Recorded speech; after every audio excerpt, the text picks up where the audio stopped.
Starting a stream, cool. Okay, so we're gonna talk about shaligrams, but before we do, I just thought I'd point this out. I thought it was interesting. I saw this on the League project with Rex, mentioning this research of some kind of structure in the ionosphere,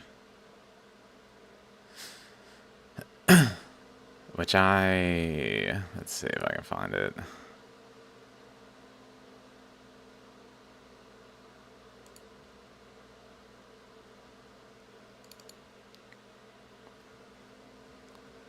Combine the image to the best of my ability. Like, you can kind of see this point is actually here. This is here, so they're kind of nearer over here. This is kind of like there. And you can see Africa's boundary there a bit, so it's maybe a little further over, but it's also two-dimensional on top of three-dimensional, so it's wrapping around, so it's kind of tends towards being not as far. So maybe it's about the right location. I looked, it's generally where this and this, so around this dotted line and this boundary, so around here. So pretty much where it is the actual location on like this map overlaid of where this split is happening, essentially, is at this boundary, like at this point over and this point down, possibly related to it,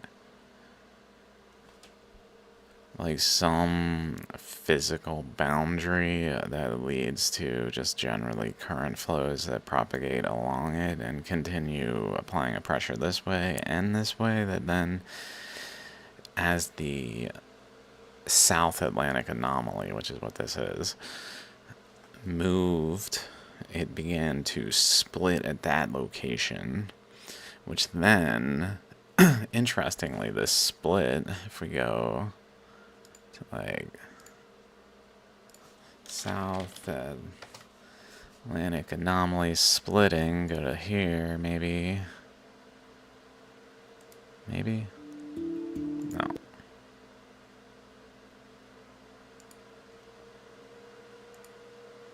Much stronger. Just mute it. Doesn't have the dates. I saw one with dates like this. That map with dates in a video.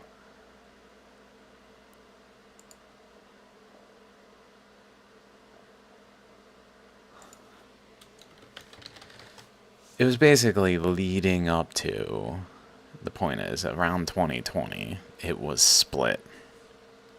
So if we go back to this observation is around 2020, and then leading into 2021. So interestingly, let's see.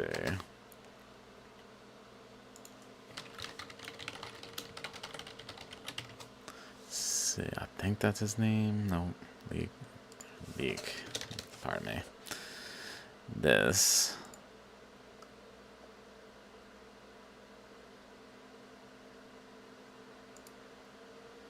Trying to find I believe I just retweeted it, and then after the retweet, nope, there must be a video in here.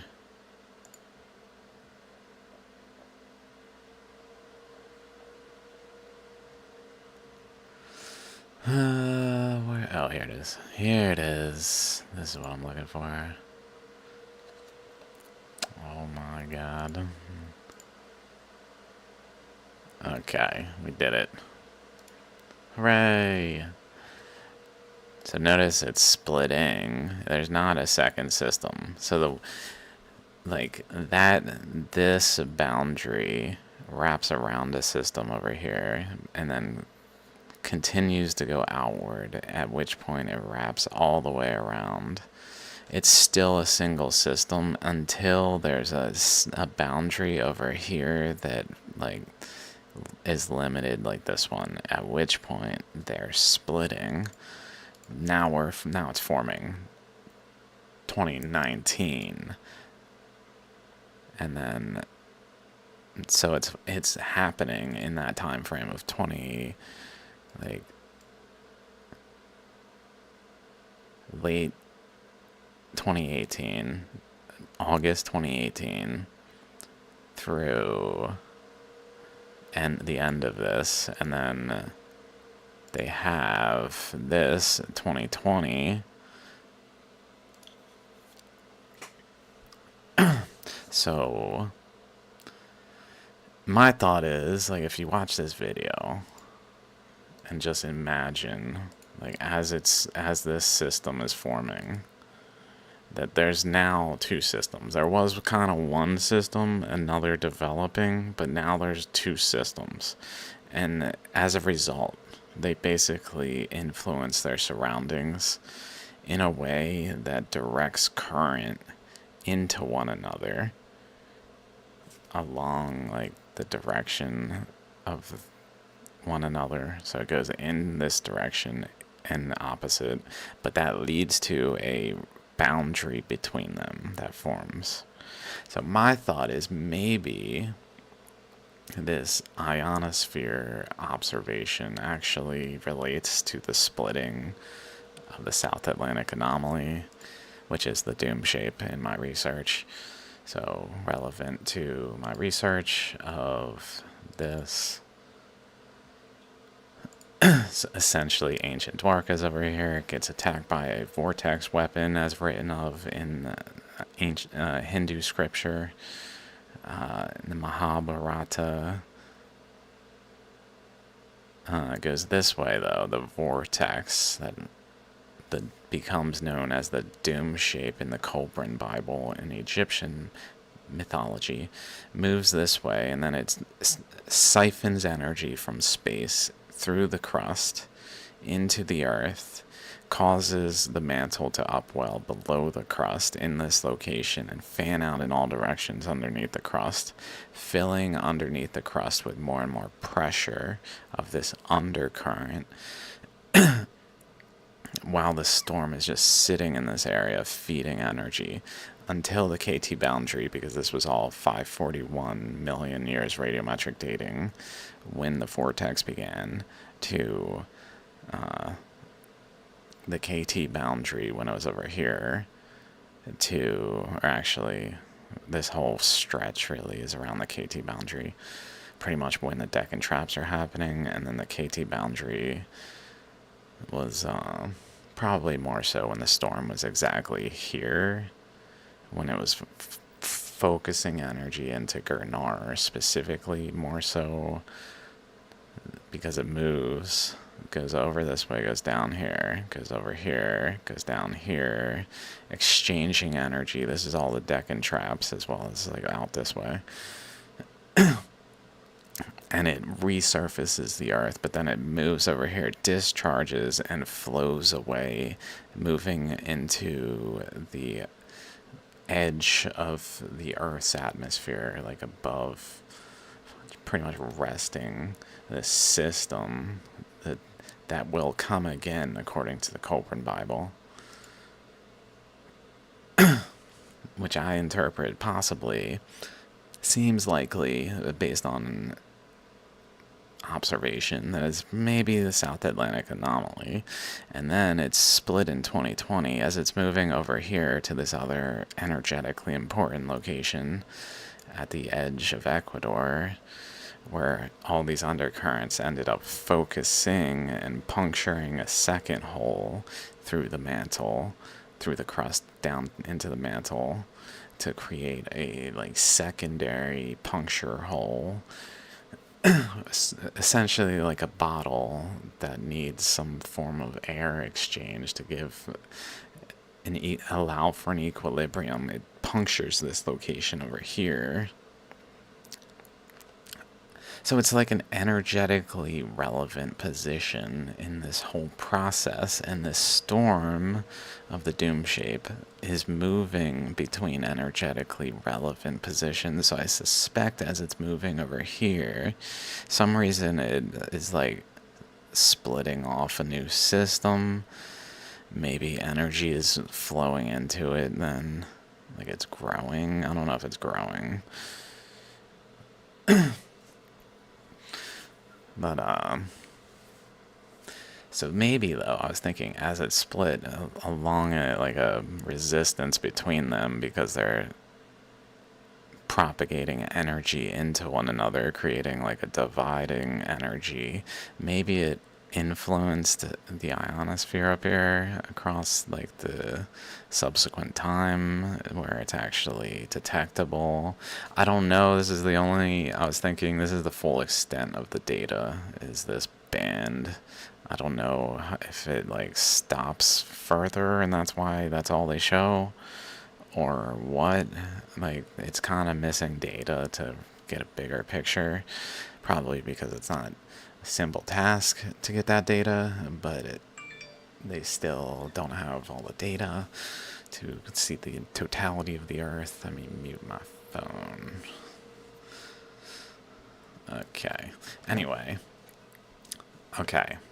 So, in this process, though, of all this, shaligrams are being made in the Himalayan region before the Himalayan mountains were uplifted, but while energy was being focused there, and water currents were flowing in eddies that included the shale material. So we're going to look at some really incredible shaligrams in the Shaligram Zone. I know this was kind of not Shaligram. Maybe Shaligrams are a little boring if people don't really fully appreciate their awesomeness. Like, what the hell, we're looking at rocks now, we're just talking about these. But like, maybe if interesting, kind of interesting topics, and now as interesting as they may look, they're still just kind of rocks. So they're not, and especially under the interpretation that they're fossils. Like, modern science says this is a fossil, this is a fossil. They're not fossils. They're etched by current flows that float in eddies, and here's why. So, how do I do this? Do I just kind of go into this? Just a little a little, like, very quick summary. This shaligram helps summarize what's happening. Basically, the water currents that were flowing in this region carried with them the physical grains of these rocks, which are shale, pyrite, quartz, and other materials, is what I like to say, because I don't really know the full extent exactly, but it's definitely black shale, pyrite, and quartz, and like clay. A lot of red clay looking things seem to be in there. And those grains are not just like stationarily formed in a pre-existing rock. They are freely moving in the flows of the water, which is compacting them in certain locations by the pressures of the currents into basically like planets, essentially doing a fractal process of forming planets by pressures, bringing materials together into like a sphere generally, which then is just like a concentrated amount of material that's almost like a empty, untouched like potential. It doesn't have any ammonite in it, but then the current starts to flow through it more. Like, it doesn't just go around it, it goes through it. It moves the grains. Like, they're not just stationarily compressed. The grains are still able to move because water's actually physically transporting them as it's compressing. But then it forms a process where it squeezes the system down to be more flattened. And in that process, it pushes a current through the center of the stone from the overpressure down through the stone, which then goes out the other side into a resistance low and fans out in that resistance, forming a base layer, which is down here. But then that base layer, because there's all this pressure around it and these highly pressurized current flows of the flood, this is a major event. This is not just like even the most like extreme flood we've ever known. It doesn't even come close to the energies that were present during the flood, and where these were happening was a focal point of all those energies. So it was like extreme conditions that are not typical but were present in this region during the flood and is still imprinted. So when the flow goes down and fans out, it's fanning out into pressure. So it can only fan out so much before it starts to go upward into pressure. But basically taking the path of least resistance. As it fans out from a chakra flow downward point, drainage point, it's harder to like push the boundaries compared to just stacking. So it starts to build a mass, and then that mass pushes upward, kind of making like a larger base, which at some point starts to overflow over the top and recycle back into the drainage point. And that leads to an actual conduit, like so, where it flows from the base over the top and then down the drain. And this process just continues as it molds the shaligrams. But it happens on different scales. So what I found today is a newly posted shaligram from the same people. This is from Rujak's Guru, who's like one of the main sources I get shaligrams from. Just from here. It's one of their new shaligrams. This one.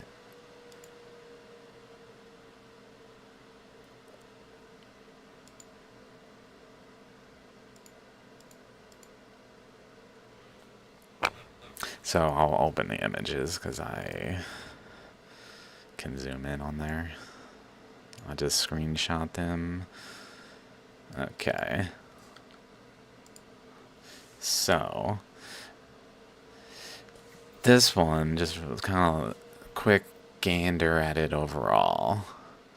Has this ammonite here, some like lines here, another like this one's kind of straight,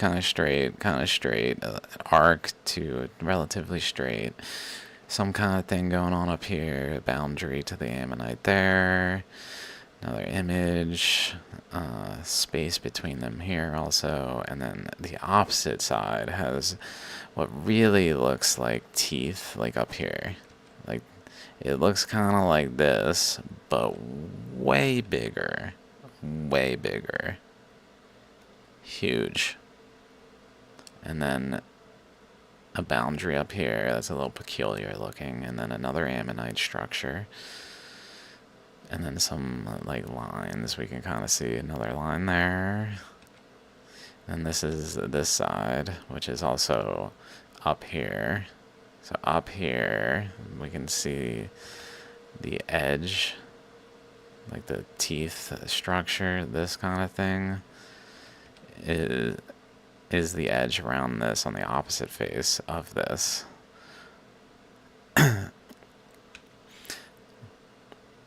So here's this ammonite here.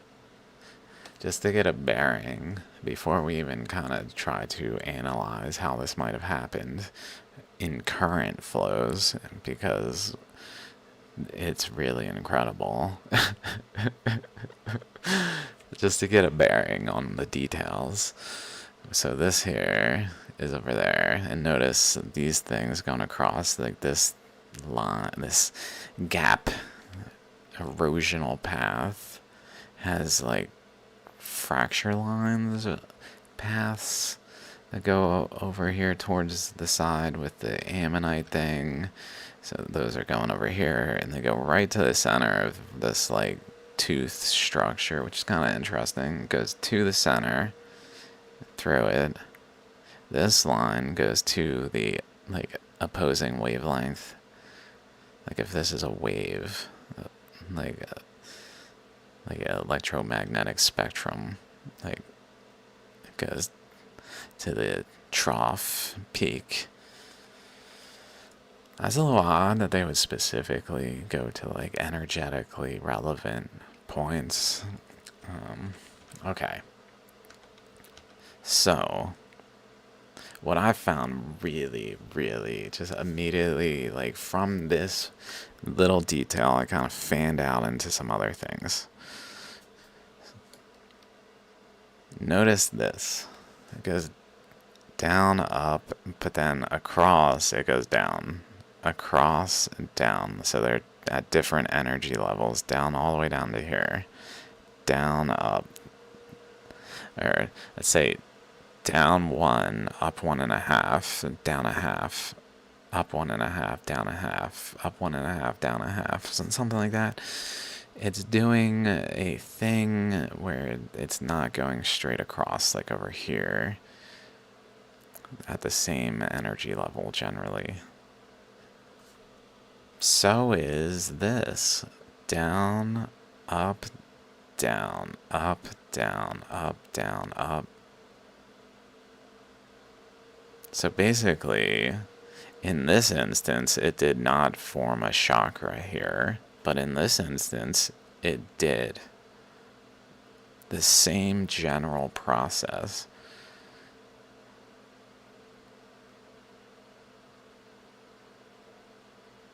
That's a little odd. But then from there, it goes across to this straight region. And if we look down here, like this, follow this across, it generally goes to maybe a little bit to the side of the chakra. Like not quite to the chakra, whereas this one, if we follow especially this boundary over here, it points like possibly along this boundary towards the chakra, actually at the chakra from this one. So like tangential currents are at play. So this has a tangential current going generally from this way and this way, interacting over here, forming an eddy, it seems, potentially, is kind of what I was thinking at that point. Then I'm like, this is kind of odd. Like, what is up with this gap? It almost suggests that it's really connected. It's just not eroded. It wasn't eroded there. And then over here, this portion, if we just follow it straight across, seems relatively right in line with there, which is, if we really follow it over here, it generally points at the very tip of the rock. And if we follow it across this way, it also generally points at the very tip of the rock, almost like this was a like polar current that was actually flowing pole to pole along those poles, that actually flowed along that path in a way where other currents, when they interacted with it, led to its actual presence visible in these regions. And then if we go the opposite way, up here, down here, that's probably like the biggest thickness, maybe here to there. Chakra, boundary, chakra. Not a coincidence, because these are energetically relevant points where like as Damodar Kun, where shaligrams are from. Damodar means a belt wrapped around the waist of Krishna. These things have equatorial belts of currents that flow along the belts that actually form more like rigid boundaries where other currents don't as easily propagate through them.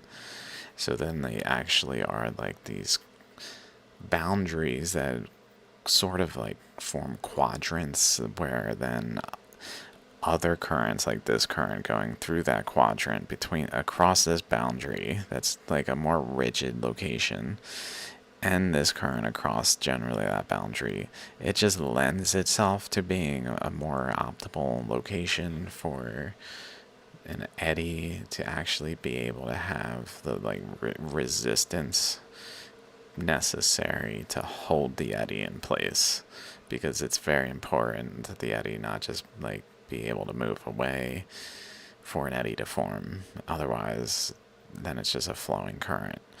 It needs an actual like backstop to the current to flow into some kind of, not even the rock, but just another physical current that's flowing that it's hard for the other current to get through, so it just kind of deflects off of instead, or underneath and erodes into the shaligram, etc.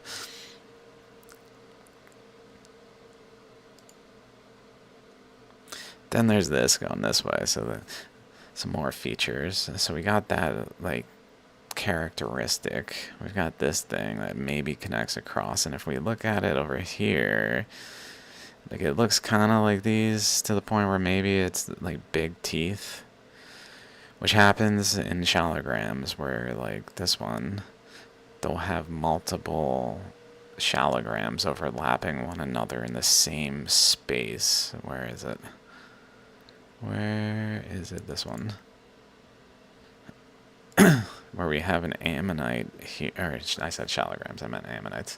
Multiple ammonites overlapping each other in the same space. There's an ammonite here, but there's also a subtle ammonite that starts over here and has like a boundary here to a point here that then has a boundary there. Here, the recessive ammonite, as I draw it here, all of this is kind of features of it, where it's like eroding around the boundary, similar to this, but doing it more pixelated here in a weird way because it's kind of recessive. It wasn't the dominant eddy, but it was an eddy that was present in this rock's formation that influenced it enough to actually create imprints of its presence, even though the other one is the one that looks like the fossil. There's another ammonite. Same thing here, where there's like a large system and small systems like all in one. So if we look over here, it's almost like this, it just cuts through the rock pretty much. So like teeth, which would suggest these things are essentially looking at like,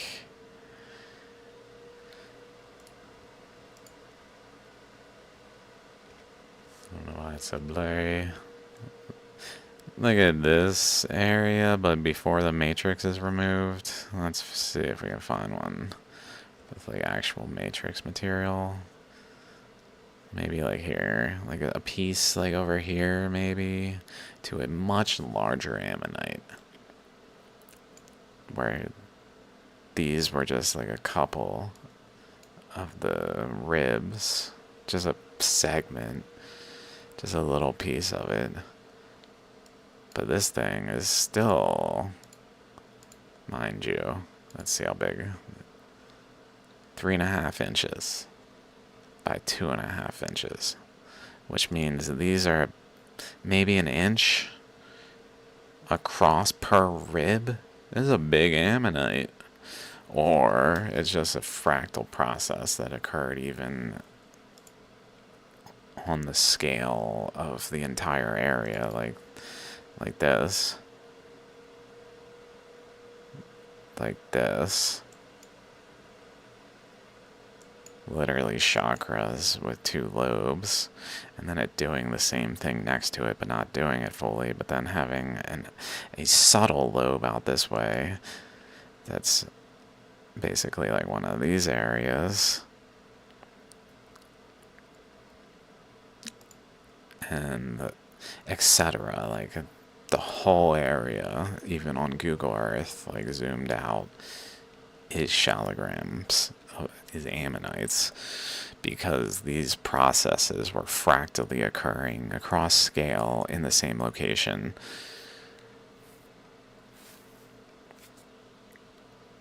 Okay, so let's keep going with these images. So that would mean like a current is going through this, like physically through the rock, one way or the other. Seemingly this, like, towards this way because it didn't cut here, maybe. Coming out over here, out here, out here. Creating, like, these teeth. I think that's this. It stops there. It's hard to say. It has 3. This side only has 2, so there's something going on where it's not complete. Like, it's maybe skewed in ways that, I don't know.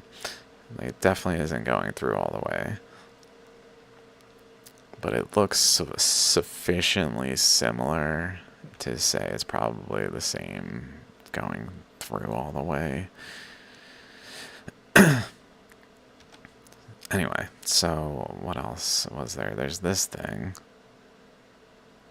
which I guess is just a erosional belt, maybe similar to like one here, but staggered. Notice if I draw from the very tip here to the very base, like the widest path that goes across the chakra and across that point pretty much, that line is very much parallel with this. So it's almost like a different energy level of the same like belts of currents, which reminds me of, like, say, I think these ones like this, especially like this, doing something of this nature, which we'll look at these ones soon. But not in that much depth, but doing something of this nature where it has like an equatorial one and then one off to the side, but it's eroding. Like, in this case, it has material still there. Like, it removed the shale, because the shale is the fine grain material, but left behind the larger grain material. But in the case of here, it actually also removed that too. Largely, and left some behind, but largely removed that too. And then continued, presumably as a belt type current then. That maybe is that. Like, wrapping maybe more in an eddy type of way. It's hard to say. It might actually go like from, say, like up here, up that way, across this way, down, and then up this way, across this way, down, and then maybe up somewhere else, like over here, I don't know, more towards where this is. It's hard to say. We don't have enough. Maybe this one will help. Haven't even looked at this side. Like, look at this. What is up with these? These little, like, double-sided. Like, some of them are just like this. Up, down, and then suddenly, like, the up has an inward down, turning it into, like, 2 small things. So, like, this one is just barely did it.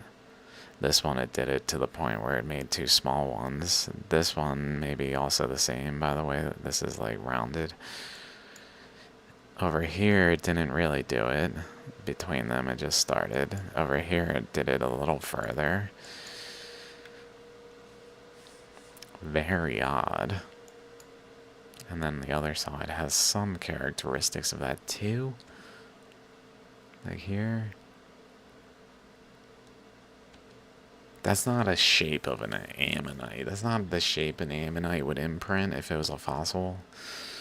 If it was a fossil, it'd be more like up down up down up down. It wouldn't be these little like plateaus. They look almost like an island.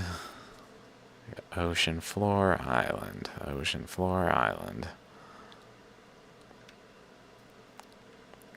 Not to say that that's what they are whatsoever. I'm just saying they kind of look not like ammonite features. Okay, so then this, though, where this goes across, seemingly runs into resistance of whatever's going on here. Like it seems there's current just cutting in to this segment, like a portion of an ammonite, like over here, like just cutting in a little piece. Like imagine the Shaligram extends out into this region. It's just cutting like some lines in it. So an ammonite that's much larger, like an eddy that's much larger, is like off of this face, just cutting into the face, leaving behind a little couple like erosional bits over here that aren't even like conjoined to this structure really. Like it's divided, where this is all eroded underneath, but over here it didn't get underneath, it just eroded on top of it. But then, because that's happening there, this current that was cutting through here, and maybe even was cutting through there because this was happening there. Like there was a pressure here that current was getting forced along this way, and it was running into that pressure, but it was still getting forced along this way. So it was building up. These are called shaligrams. They're from the Himalayas. They're considered ammonites. But it was building up pressure here because they're etched by water currents, is what I'm saying. I'm describing why they're etched by water currents and how it is, like the totality of their shapes are etched by water currents, and no feature is not. There's no fossils in these stones. So there's an eddy here and a current going through here that I guess like kind of gets through, like struggles through. Interestingly, it goes from like 1 1 2 2 3 3. They're quite the stones. Here's some examples.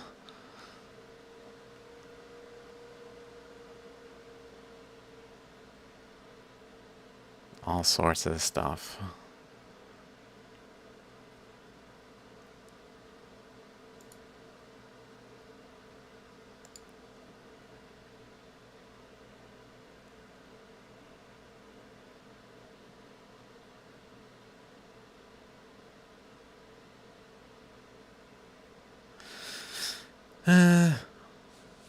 So like this one is a piece of an ammonite.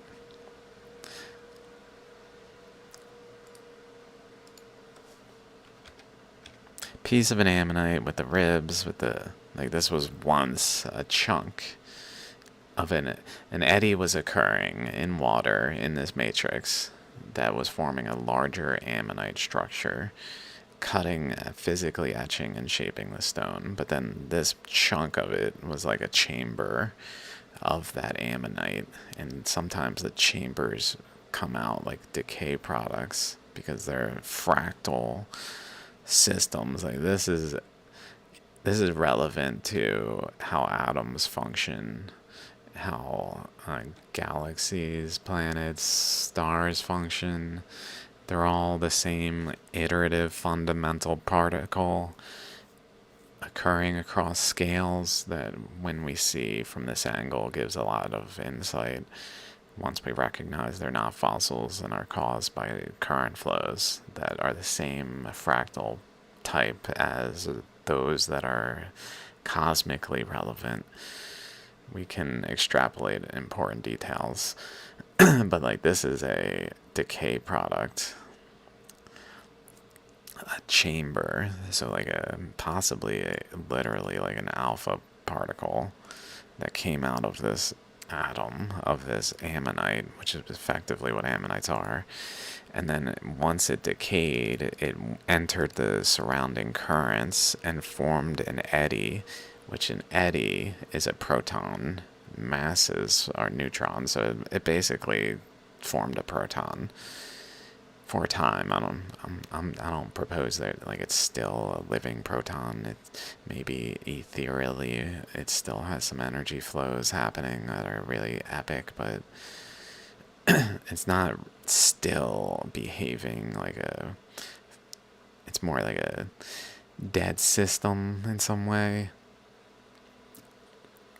where it like became a hydrogen atom, maybe effectively behave like one by having a proton form in this stone.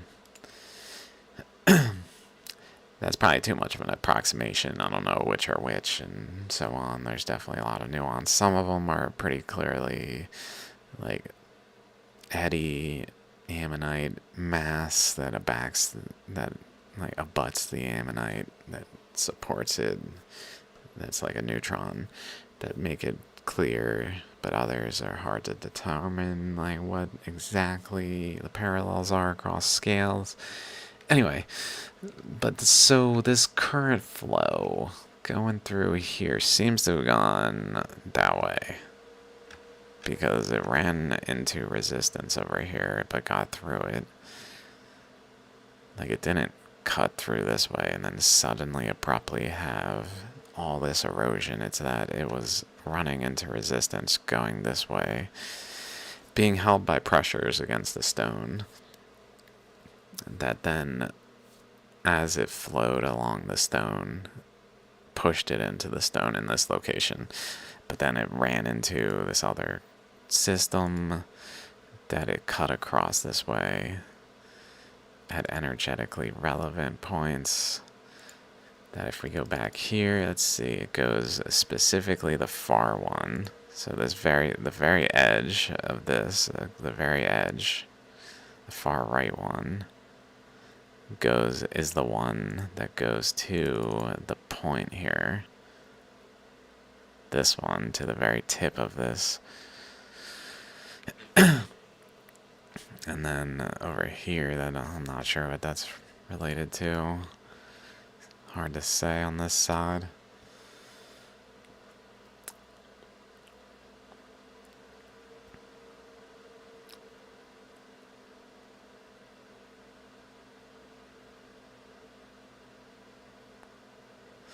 It's forming these lobes, maybe at specific belt positions. Like, because there's a belt here energetically forming, maybe it's flowing in this direction. Maybe it pushes whatever current is going across more generally across, it pushes it up and turns it into a wave-like structure that then forms teeth, but then it pushes it up specifically at its like highest energy point at the exact point of the belt, and then it does it again at the next belt, maybe again at the next belt if there were to be one, although it's kind of the edge of the rock, so it might even have had one and not created this. I don't know, because this line is not really down here. This seems like it's coming from elsewhere than that cross current. Okay, so that's this Shaligram. Also, above it, another thing, above it, instead of just cutting across like here, it looks like if we go to the other side, so this current cutting across the top goes first to that one to here, but on the right side, but then the left side, if we follow it across, it generally goes to that point, and then maybe if we look at this, maybe it kind of like flows in. It looks like it literally flows in right there. Like it divides, like this goes more this way, but then it goes this way. So some of the current probably went this way into here, which would suggest to me that there was essentially a current flow, a pressure this way, that way, like pushing this way through here, that was essentially dividing this. So some of the current went over to this one, some of the current went to the other side of this. So it divided, and what went to the other side, even though it went to the other side, it ran into resistance and eddied here. In this location, almost like a region where a nucleus could be seated between this point, and like it could also be seated there, but this is where one happened. Sometimes we'll find like little dots or structures off of these, which we also see like going on kind of here, sometimes on the outside though. Kind of like this, like on the outside.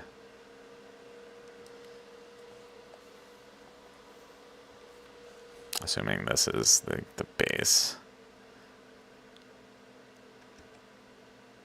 Like this is the portion being cut by this large ammonite structure down here.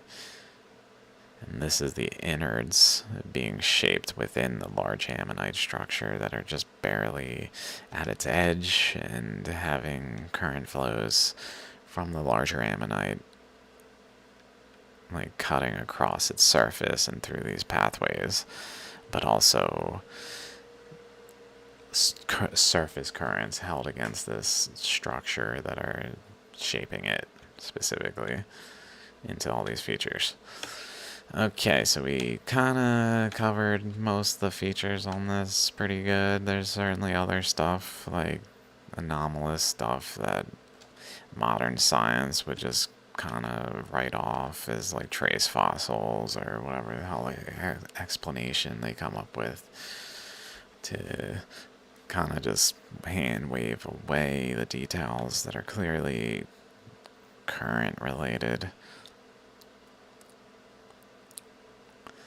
This one's kind of ethereal boundaries up here. Like we see the boundary is clearly there, but not like it's subtle. It's very subtle. Also, looks like we might see some lines related to current flows, like atop this surface, but that were flowing along these paths out from this. Essentially, an eddy spirals into a center, and then the pressure is so great that it pushes at the center, that it goes up into the resistance and down and around the eddy, because there's so much pressure around it that it just cuts around the eddy, which leads to these ribs from the spray center. Essentially, pressure flows current into a center where it then sprays around the eddy, but along its boundary, and shapes an ammonite.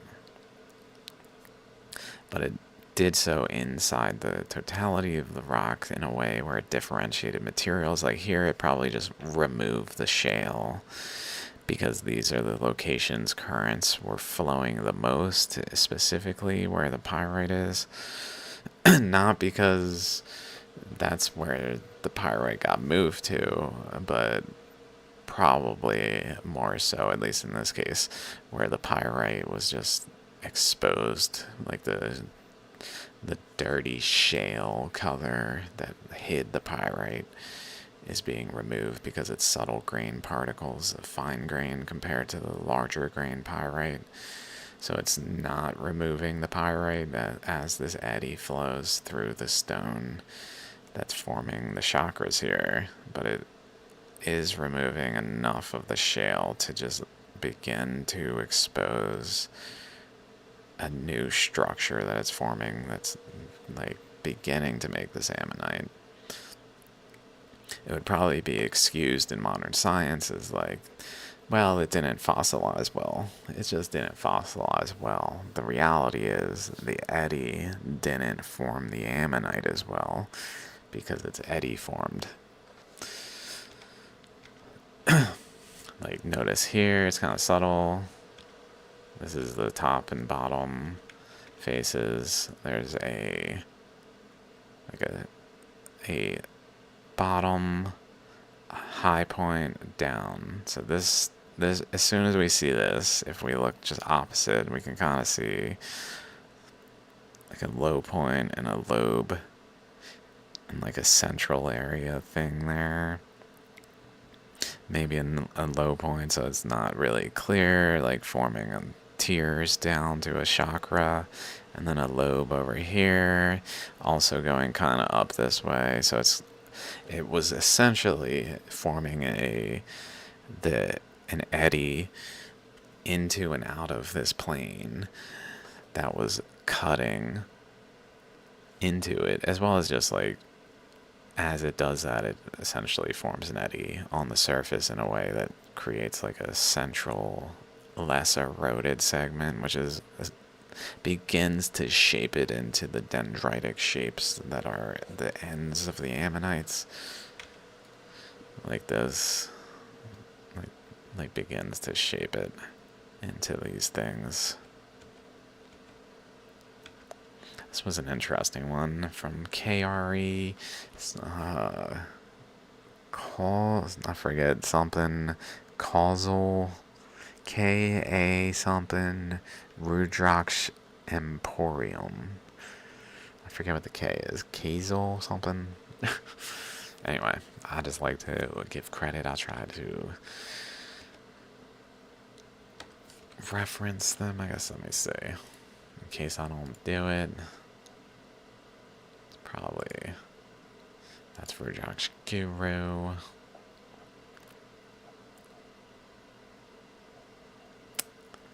Crap.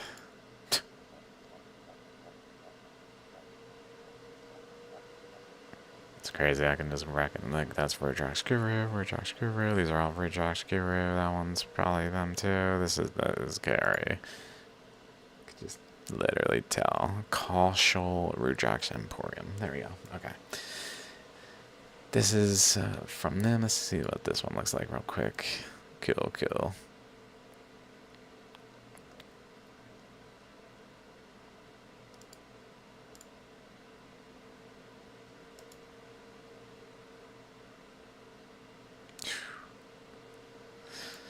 Okay, but back to here. So this comes off. Got a chakra here. Another ammonite over here.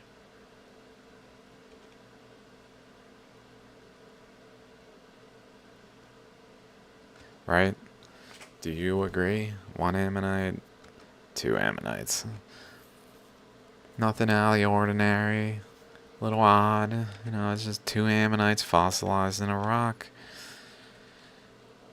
Until you start looking like, what is up with this shale here? This is a little odd. Wait a minute. And then it's like, wait, there's pyrite here? Like right there. Only there? Only over here, really. Looks like this was generally maybe here. like this. One over here. Like this. Definitely goes this way between, because we can see this segment and this and this. Like there's a boundary. That's my point. There's a boundary right here. This is not the same, but it's clearly the same process. Even the way the shale is, it's so cool. You can just see it was being like molded into the ammonite by the like fluid, dark, liquidy looking aspect of the shale in cases like this. It's not quite the same up here as it is like down here. It's more bumpy. Like it was flowing. I guess some reason, and this eddy and this eddy, there were two eddies, one atop the other, that had just like this segment. So their chakras were not, even though this one kind of points that way. Maybe its chakra points over somewhere relevant. Probably.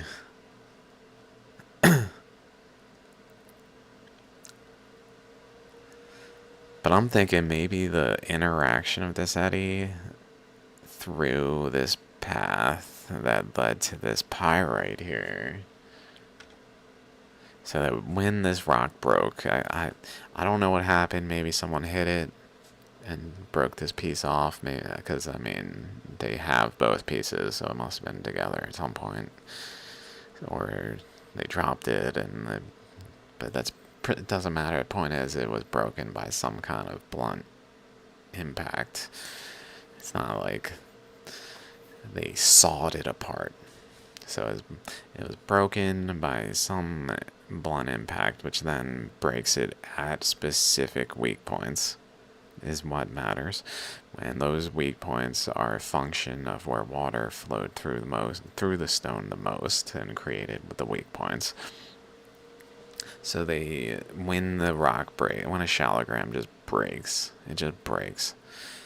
it reveals features that are present in its surface, in its undersurface, I guess, that undercurrents were creating but are not there unless the Shaligram breaks.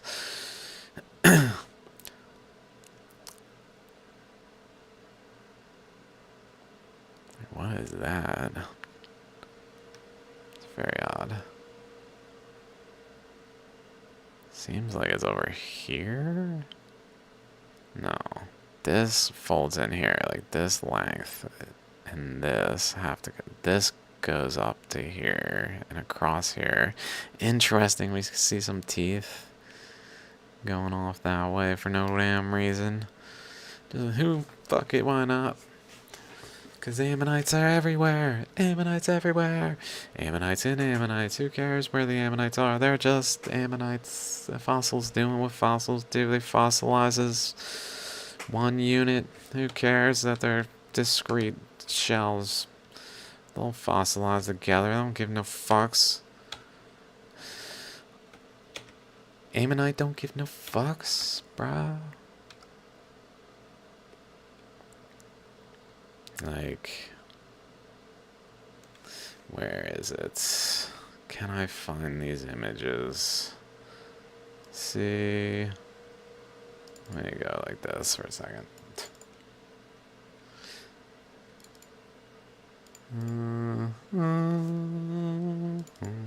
Nope. Nope. Where the hell? Oh. That's right, OneDrive, some reason. Camera.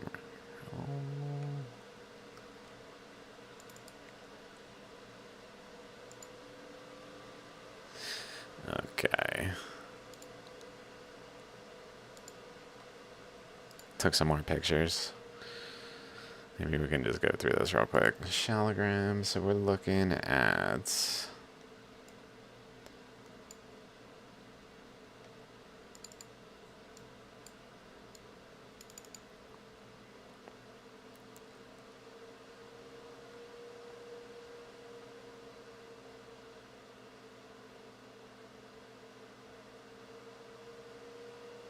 There it is. There it is. We're looking at this one.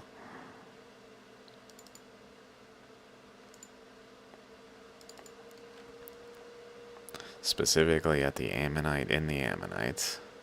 That makes no damn sense. And lots of features ending over here. I think we're going to look through here. Just look at its shape. It's so cosmic. Ain't no random river erosion doing this. Even the little protrusion here, opposite to that protrusion. It's just happenstance. Who cares? Who cares? That's not orderly. This little lump where the current flow went from the bottom, just like the other one, from down here through this area, though, to the top. And then drained down the chakra, boop, down to the bottom, and did the same thing. But in this case, anomalously formed an ammonite in the ammonite shell because an eddy was forming on top of the structure that eroded into the structure of the underlying eddy and its subsequent formation of the ammonite structure of the overall Shaligram. It's got these little doop, doop, doop, doop, like spray points off of it. And then here, so there's this one, and there's another one here. Notice those spray points off of it. This one also has spray points off of it, which we're going to look at in much closer detail. We go in here, we go through here a bit. In these pictures, we go across here, literally across and around. And look at these. Notice the... Okay, let's just go ahead and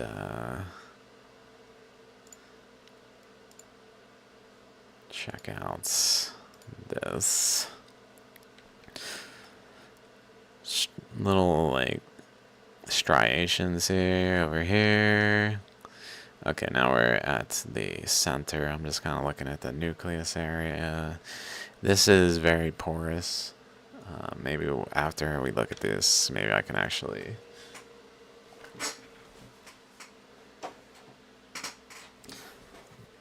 switch over to this one and do live looking at it again a little closer, so because it would be useful to be able to see this not just in an image, because you can see through the graininess of it. Like, you can see through it.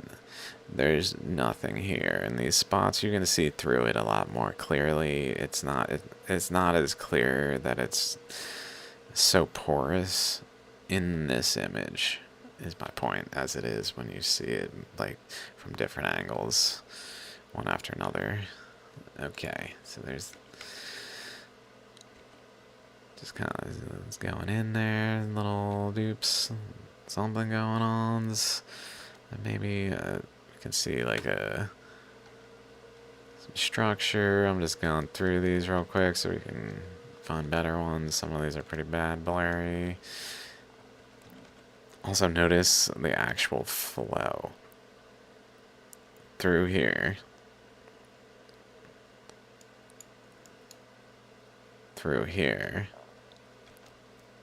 that like bends over this way and then goes this way seemingly.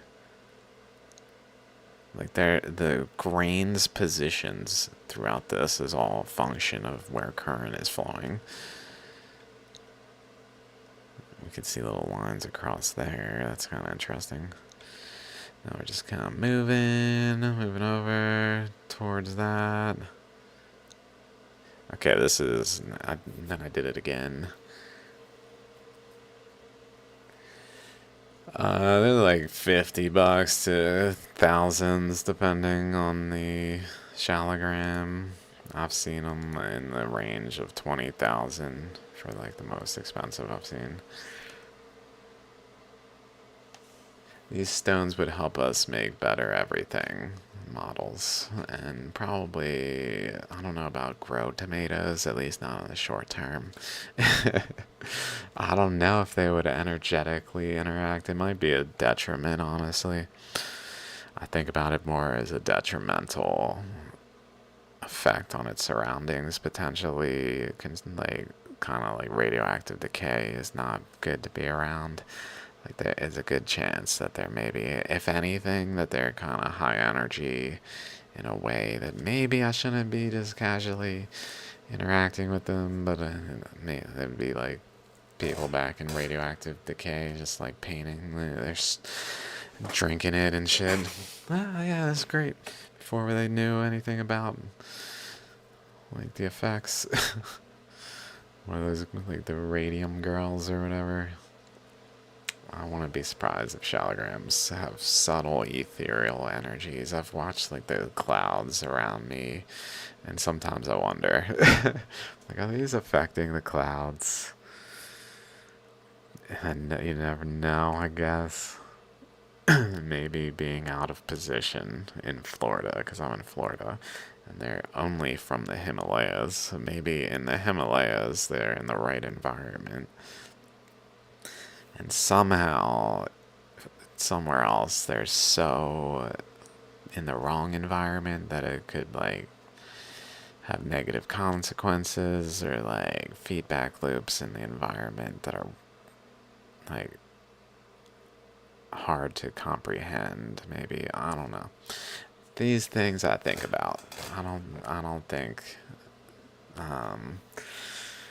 I've tried to drink water from Shaligram, like leaving a Shaligram in some water and drinking it is, yeah. I mean, maybe if I did it enough times. I only did it once. It was kind of nasty.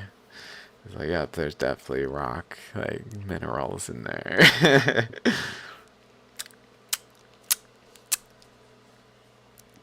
What was I doing?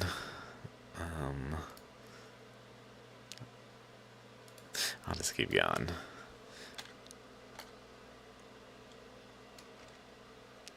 Oh yeah, I was just gonna show, like, Etsy. This is where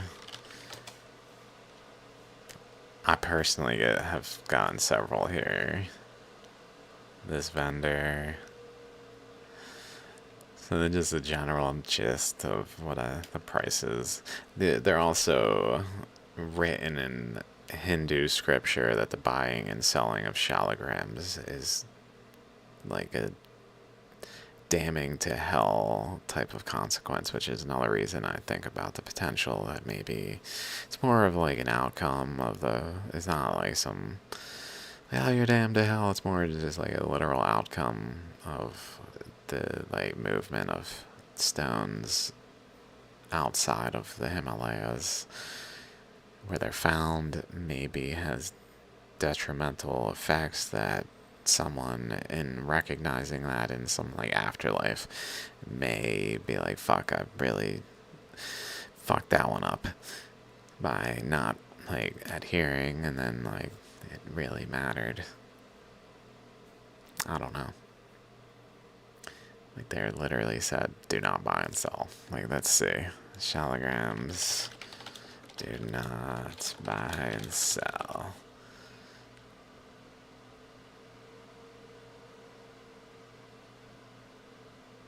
Or just Shaligram. If I just go to Shaligram, this should say like restrictions. Nobody except initiated Brahmins are allowed to touch a Shaligram. Padman Purana prohibits women of all castes from touching a Shaligram, both directly and indirectly. for like this one, I would say again maybe it's an actual reason, like energetically, like it's females maybe have a certain energy that interacts with shaligrams in a more dangerous way, where to the point where it says prohibits women of all castes from touching, and like that's what it's become because it's like not fully understood why to not do these things. By anyone who buys and sells is damned in hell as long as the sun exists in the sky. So there's that side of things. That's my point. But this is the Padma Purana. I had already purchased one before I even realized this, and then I was like, oh shit, and just kept doing it. I have probably about 20 of them. I only buy ones that are either really cheap or really profound disproofs of modern science. Like this one that we're looking at here. This one is a profound disproof because it literally has another ammonite. This cannot happen. And it's not just that, it's all of the features around it. There's a trail that traces back over there. Basically, current flow came out here and ran into resistance and flowed along that resistance this way. But then it ran into another current that was flowing out of here along this path, ran into it and eddied there, and eddied to a point where it's able to break through and created these things and get past this current, where then it eddied again over here, went through over here, eddied, broke through some more, and then it actually reached over to this area where it interacted with the process more in a more pronounced way and really eroded the shaligram, seemingly participating in the forming of the suture patterns over here. Some reason, I don't know, it seems to just approach them exactly in a way where I suspect it interacts, although it gets more subtle here. So, but the boop, boop, boop. So maybe there's another one going on over here. Like an actual eddy was happening here that was just cutting in and removing all the material, but there was nothing to shape. So it just kind of, like there wasn't just a matrix, it was already pre-shaped to have all these openings inside the chambers. So it just eroded atop it, maybe? I don't know. But so, back to these images. So this is looking at the inner ammonite, where there's all these features to the way the matrix, the quartz material of the ammonite. It's not even an ammonite. Like this would be material that was trapped in the shell and took the shape of the shell. Yet it has like conduits, like little threads that shape the totality of this side. It's hard to see. I'm a little too close. That one's mostly visible here. But if we go to this, we can probably see it better.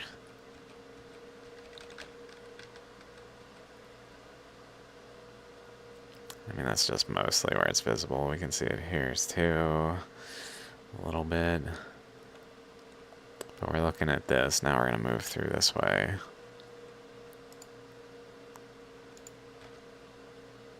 Across, going through. Then this one was not eroded. It's still, the surface is still pyrite, whereas the other side was more eroded.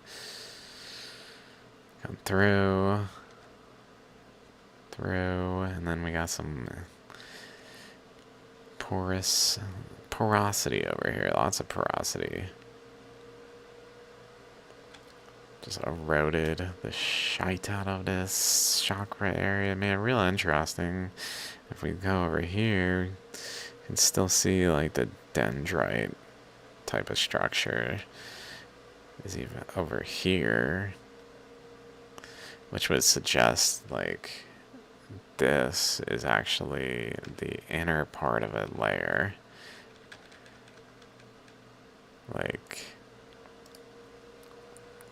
Like here, looking inward, like that. It's not this. It's actually this, like here, like with the dendritic things,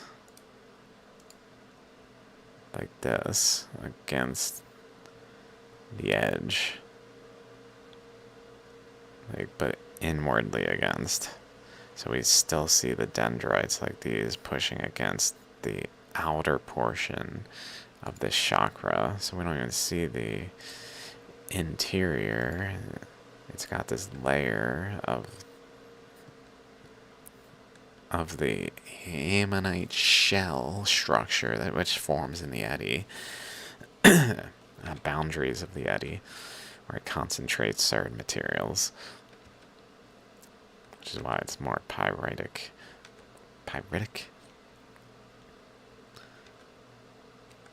Okay, but then let's go back. Now, then we go off and we see this little, like, perfect little bit.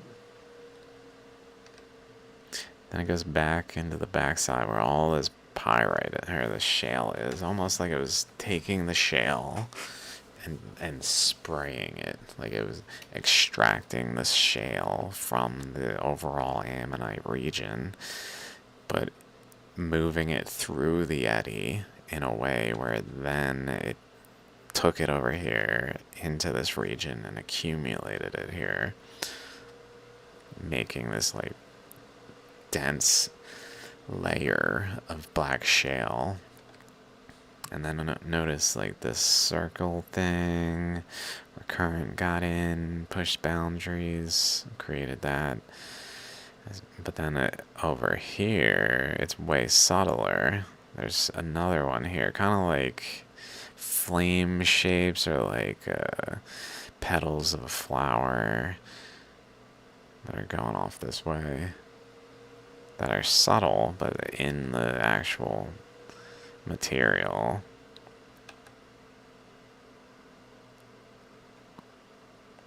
Then the dendrites going up against.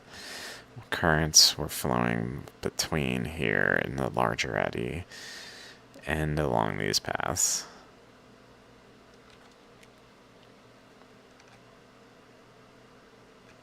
Some more. Now we're going off the edge where it kind of has like little chakra type things happening, it seems. Off the edge a little further, another chakra type thing. We can see around it. It looks kind of like potentially current went around it. Things like this had current flow wrapping around them, making them effectively like little chakras. So then that would suggest maybe these two, this one and this one over here, had little eddies around them like this one. And then around the dendrites, back in there. And then just the way this is, like, it's so eroded and yet so cleanly cut.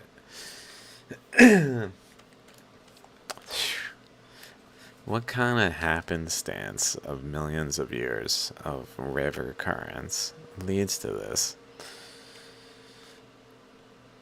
And etc. And fossilizing, sitting there fossilizing, and then the river currents eroding the rock down. It doesn't do this. We can see like the suture pattern only beginning to erode in here. It didn't actually cut into the rock.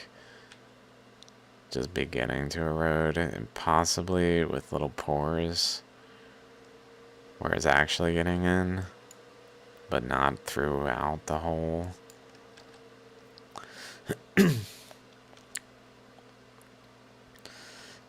Like the way this has different tiers, like doop, doop, doop.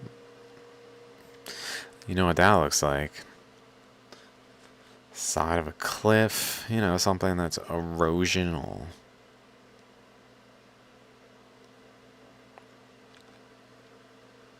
Here's that second eddy next to the other. So here's that one. Here's this one.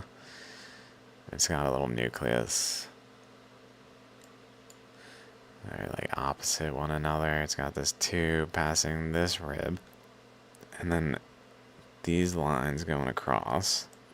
So some of this goes down this way, along this path and around. While current comes out this way, current goes down and around and in that way.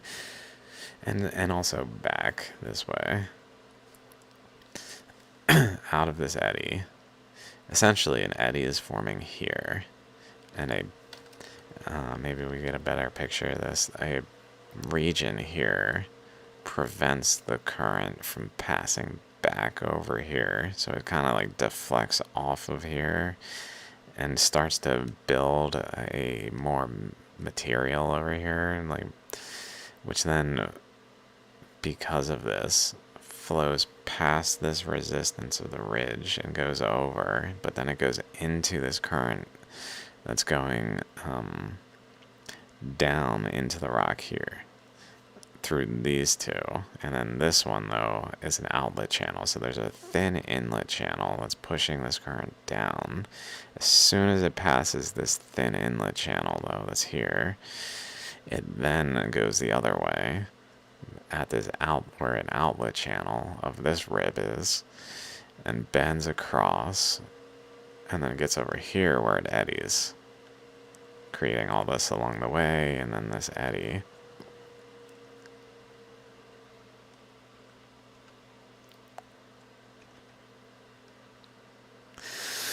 I'm not sure what this was. Oh. Here's one of those dendrite things looking like a chakra. It even has a little chakra here. Like the steps. It looks very much like a chakra, and with little, like, spiraling layers around it. Also, we can see lines in the background. I think that's part of why I took that picture. You can see like the line right there that just goes in line there. Even though this is the background and this is the forefront, the same current path is present across both layers, because current is generally flowing across it all, eddying at this chakra thing, eroding behind it there. In a way, even maybe because this is there, it kind of pushes like that this chakra forms. The current flowing past runs into it, so it basically pushes it down. So as it goes past, it pushes it down into the stone's resistance and etches specifically along here, but not so much over here.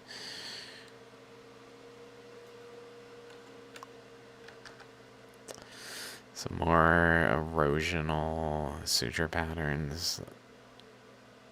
I can see like boundary there that's like doubled layered going around. There's no reason that a fossil would do these things. These are all clear erosion.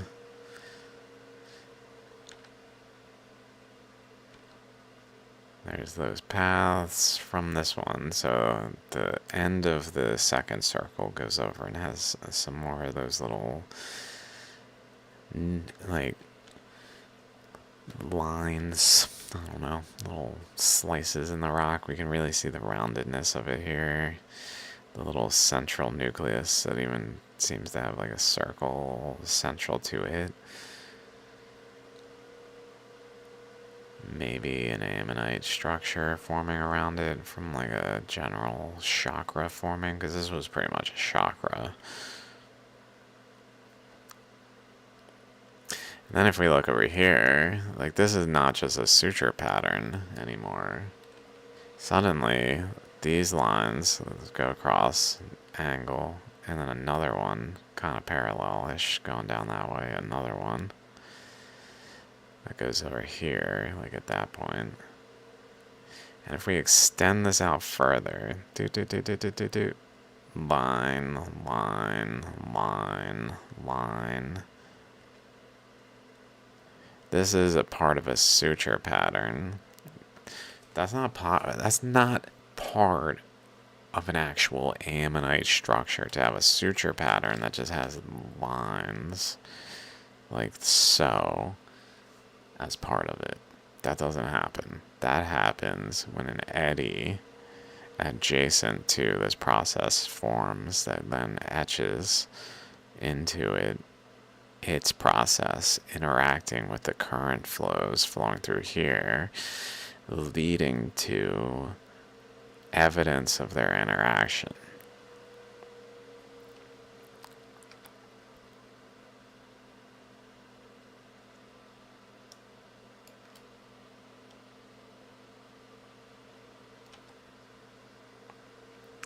Here's this comes out, runs into the outlet current, and bends upward, but it gets across to that other circle.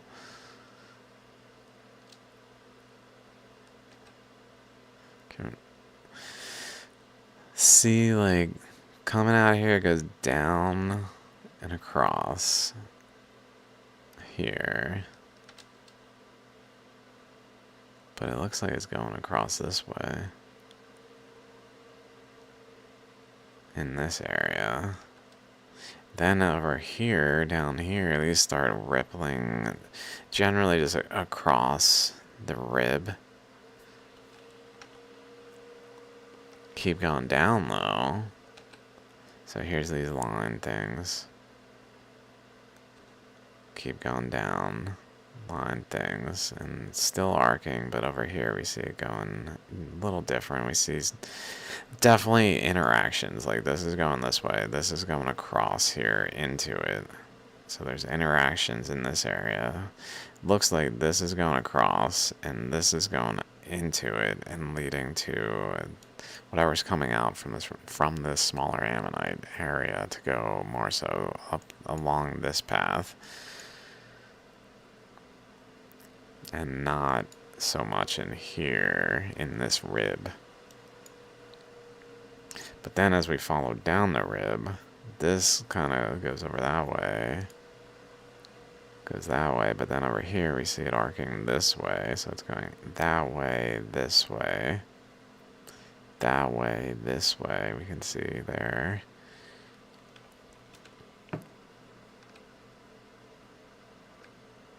And then across. So this way, boom. Like abrupt change as it's approaching the edge of the ammonite, which is again where that equatorial current flow is happening. Like these aren't lacking of that equatorial current of Damodar, the belt around the waist of Krishna, is a very common trait. And as it approaches the actual edge, like the center of the ammonite structure, it starts to go this way, even though it's coming out along the rib, then the striations start to go that way.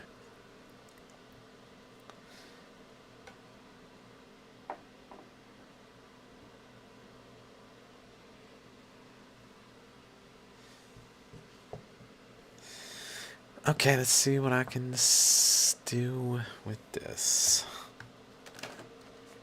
Time is it, huh? Okay.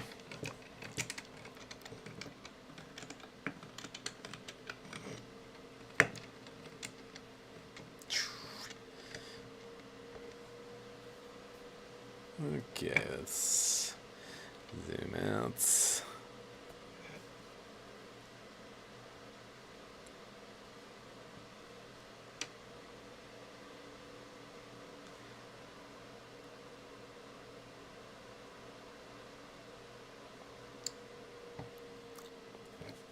This one's kind of hard to actually keep steady. Almost have to put it in a cloth, like I'm eating a hamburger.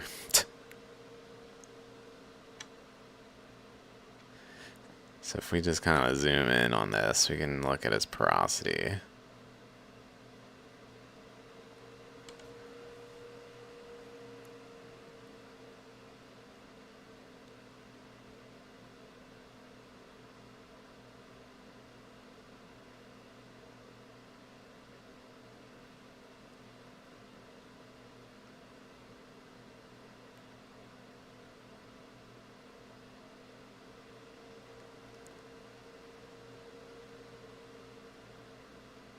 Very eroded through.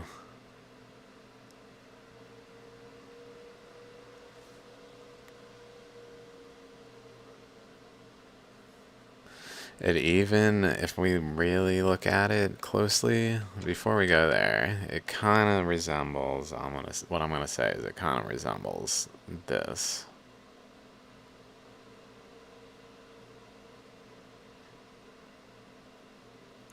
The way these are.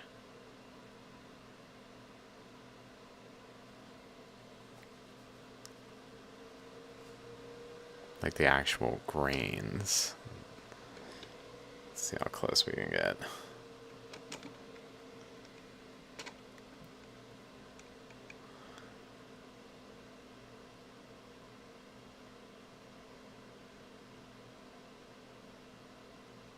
Whoa.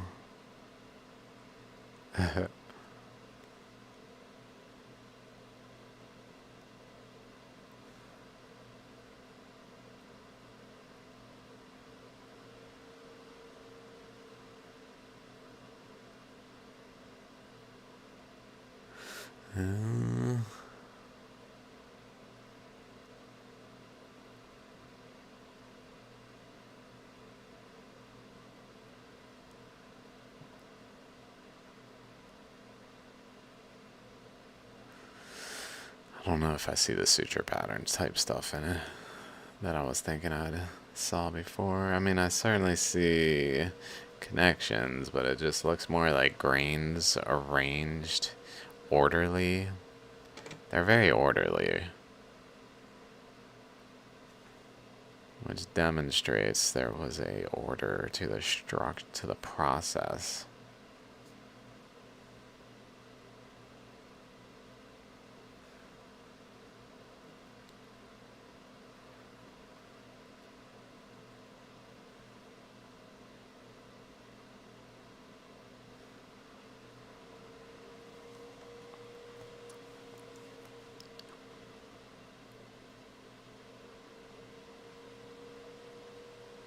Even the bottom, you can see some porosity in there.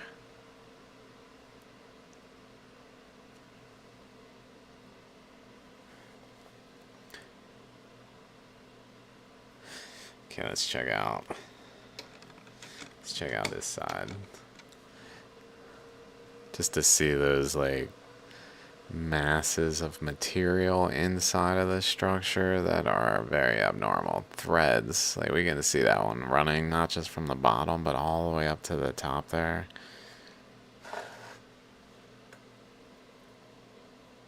Right there. Down and over and up and across. And then we see some others. One guy, like what ammonite aspect has anything to do with these structures?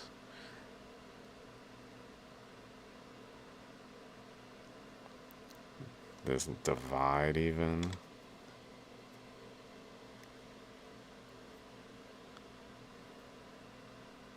We can even see this one goes, it's parallel to this one, but then it goes up and exits here. Like it abruptly bends. Instead of taking this going across, like this bottom one this path seems to just cut across all the way, like right there.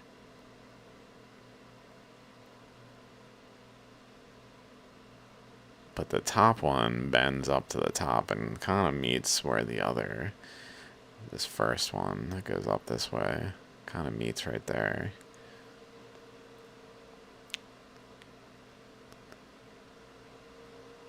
Specks of shale on there.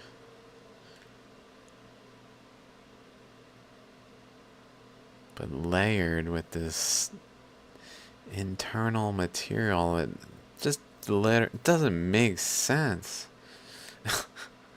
Fossils would not fill with a material that would then layer itself like this inside of the shell. The shell would not fill with a material that would layer itself like this. The only way this could happen is if the entirety of the structure was formed in a water-based eddy.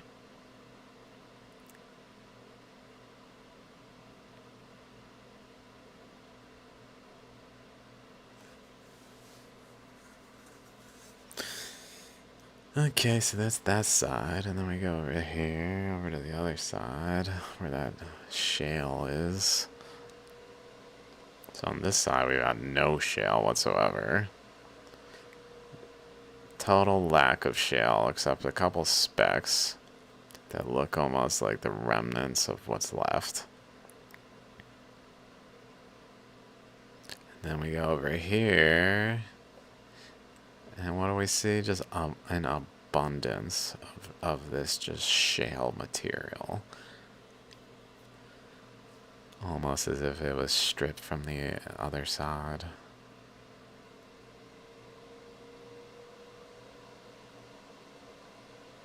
As the eddy went inward? Maybe? Because that's a smaller lobe than this one. That's actually before from the center chakra spiraling outward. The shale is right before this structure is. So spiraling inward, this happens, and then around the other side is where all the shale is. So maybe it was actually pushing shale in, like water was flowing in this side. And then bleeding out shale over on this side. Through the material and creating that. Maybe. Then we got all these chambers, which also are very porous.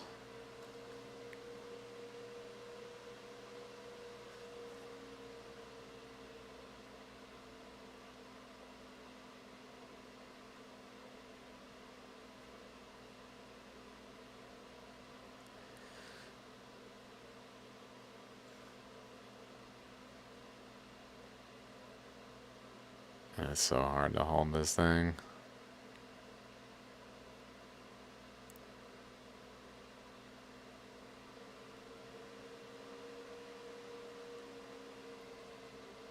Where am I looking?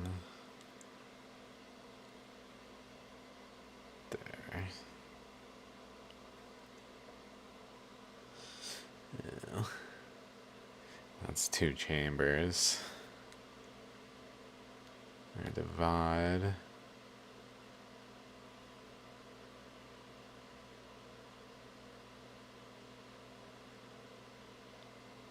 Which really is along there too.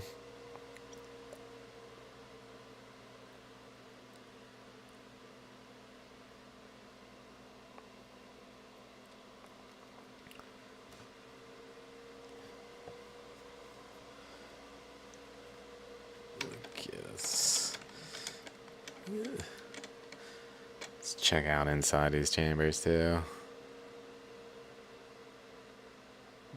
Whoa. Like, what is going on in there? Look at that little dude standing there just hanging out like, would you close the door? He doesn't seem mad. He's just hanging out. He doesn't even notice us. He's looking the other way.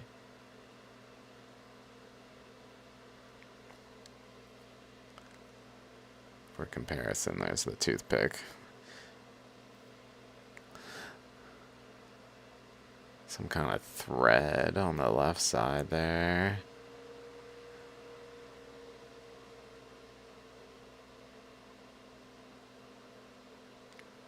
It's possibly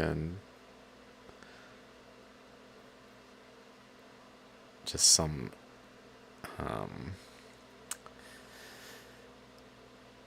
contaminant, something after. Although it's covered in, it's kind of got a lot of like rocky looking surrounding color to it. That thin thread. It's pretty much a thin thread in what I see with my eyes. Sort of see like dendritic, like down in the background, the darker color.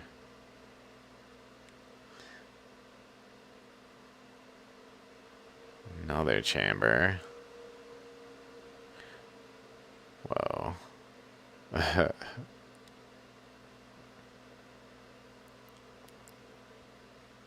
This chamber has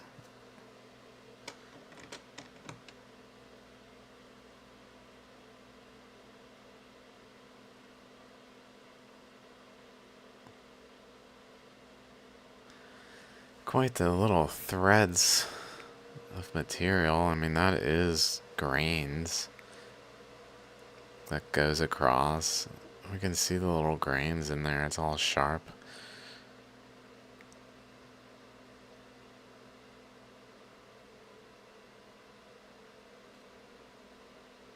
And whatever's going on back there. Let's see.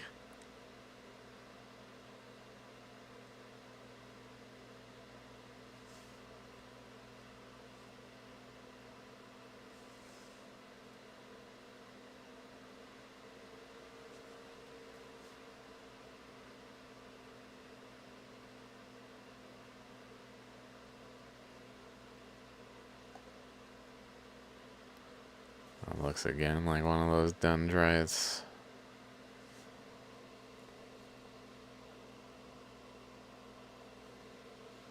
It's just like at the base of a chamber.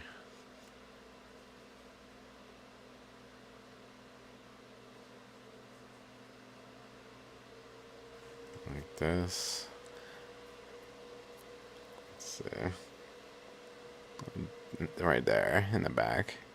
That looks like a dendritic leg looking thing. Like hollowed out. Like those. Like one of those. Bigger, but hollowed out.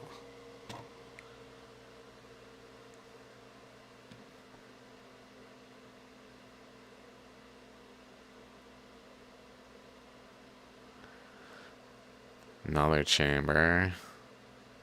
It seems to have connected.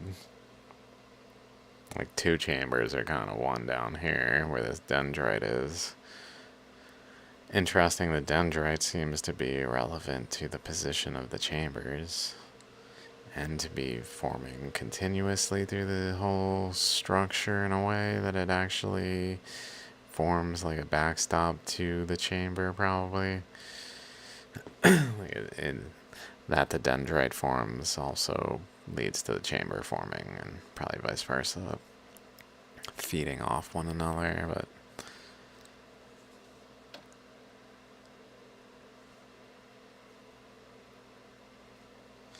and then we get over to the edge.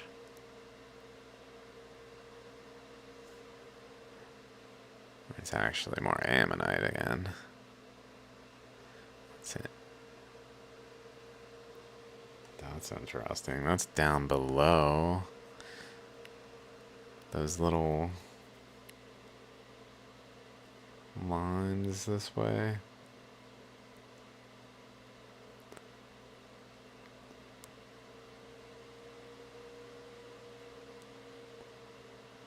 Possibly visible up here a little bit too.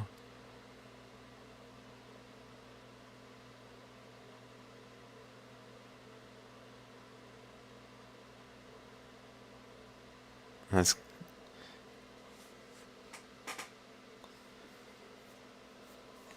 see. Let's zoom out. That is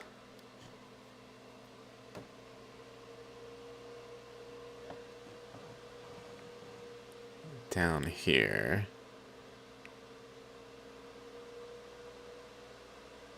Here's the actual edge of the ammonite structure.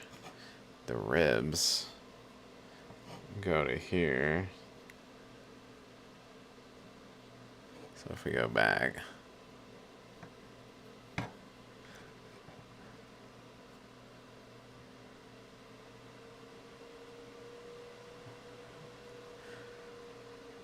like it's not actually related to the internal ribs, to these. This boundary, it's past the boundary. It's over here.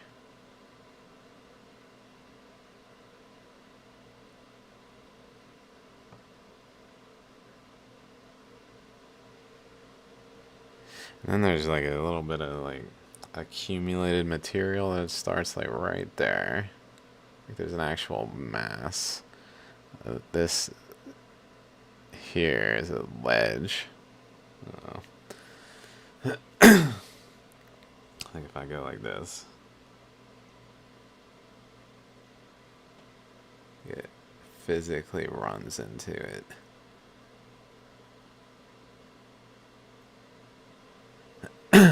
Just subtle.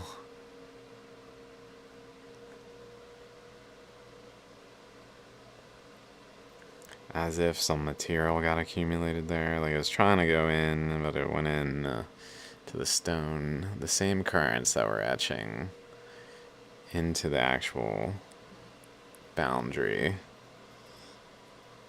Like here. Some of them just didn't quite make it and ran into the stone and in this other location and pushed material upward, but then it amassed against this other region where current was actually going through and just built this little segment of like compressed material above these anomalous linear features.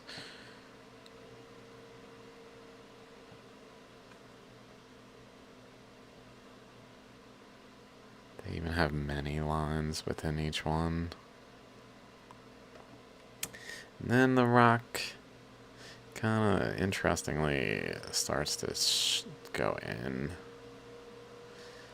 Well, see all those striations? It goes up, and then that's the large ammonite ribs start here. Cross.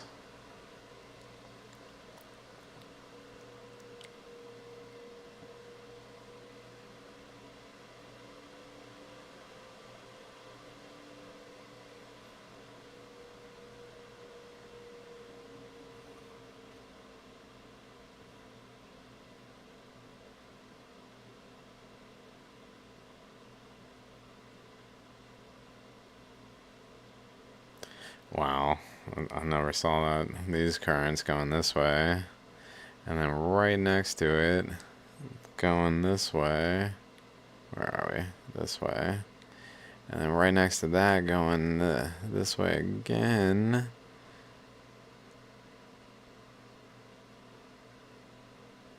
Going there that way.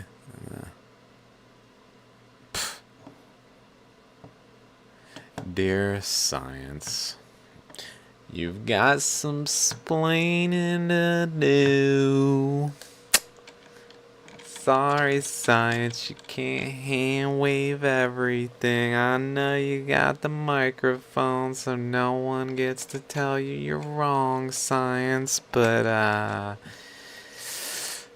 you got some splaining to do.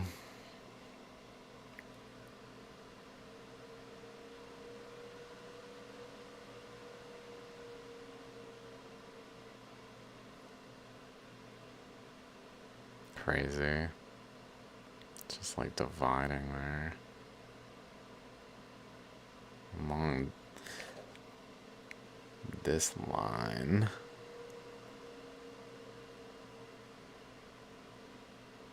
Does it keep doing it?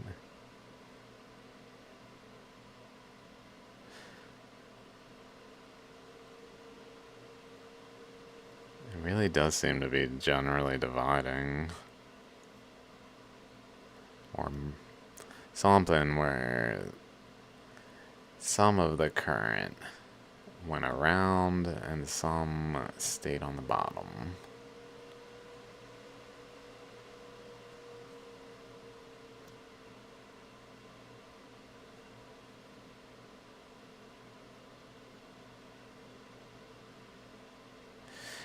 And then we come over here where suddenly we got all these again. It was very much just straight. I don't want to keep focusing every time, but very much going this way. And then boom, right here we see just this sea of this ways cutting across it. And really though, that begins somewhere around here. Let's see.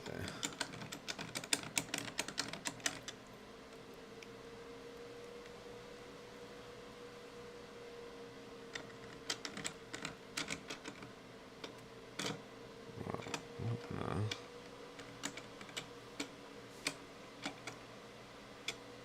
Weird.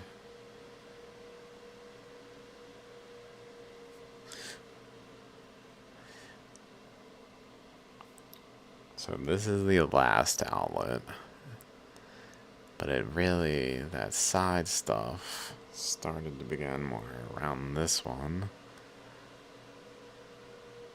on the opposite side.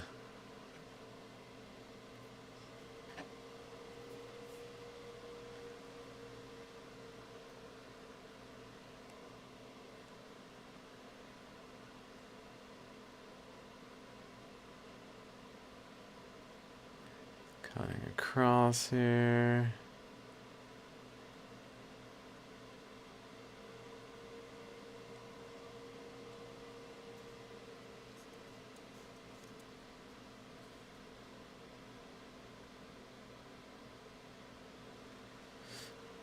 Okay. I'm gonna check out one other Shaligram real quick. Just kind of glance at it. I feel like I saw some cool stuff earlier.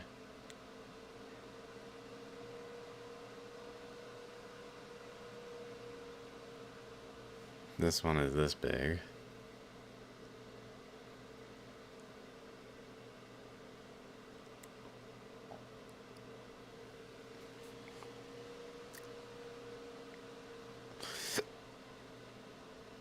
I was just looking in to these some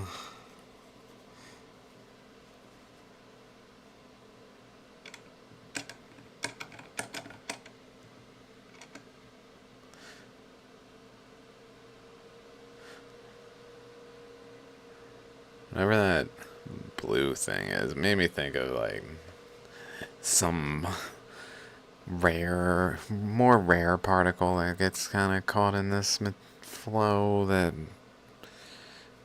tends to just cut through. It's like a diamond tip kind of thing.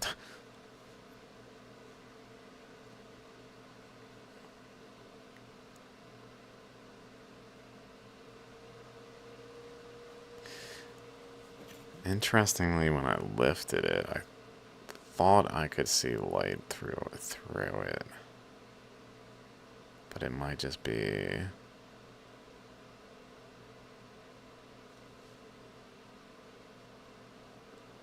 things shining in the back of it, like that.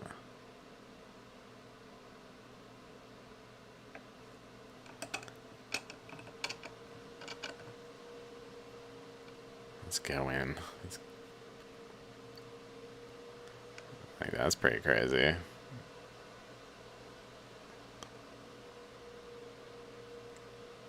This little pour with its surroundings eroded too. Holy crap. Okay. I need something to rest this on.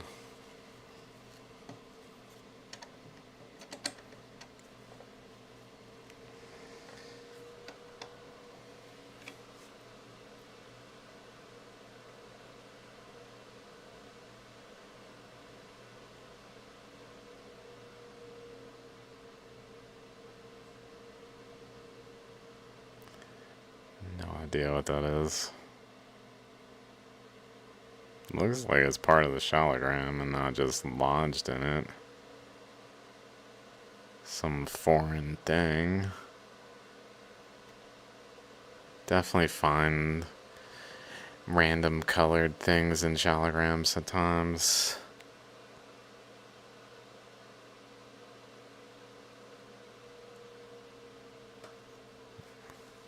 I swear I could see through though.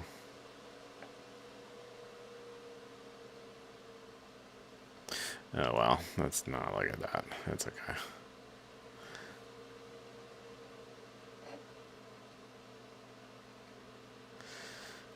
I forgot what else cool I saw. That looks interesting. That circle thing, like the interior of it.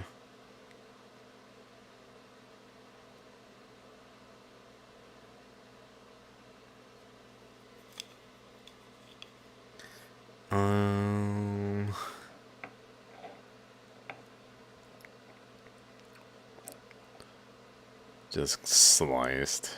The slices in this Shaligram.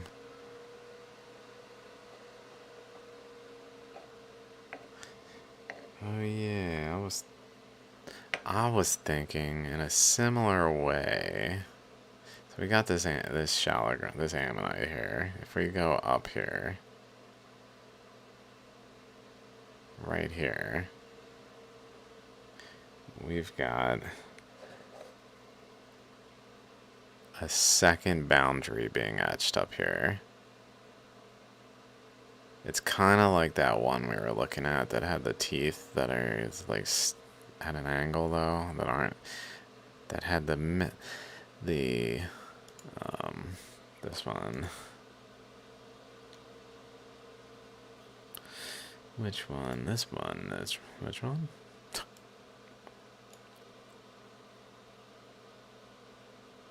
Like this one. It's kind of like this one. Right here. The way this is going. And this. It's kind of like that.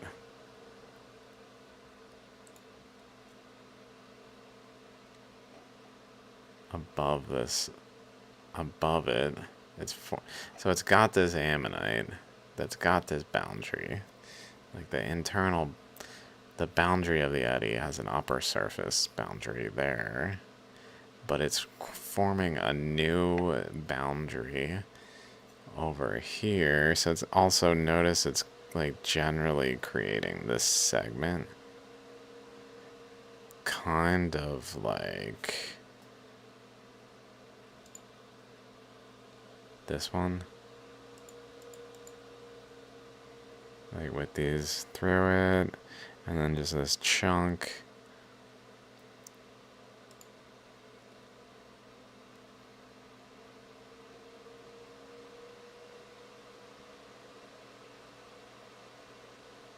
Like if this part of the ammonite just erodes out, so the Shaligram piece is gone because it was eroded in the currents, potentially it would be a piece like that one is made of, basically, like that a specific section.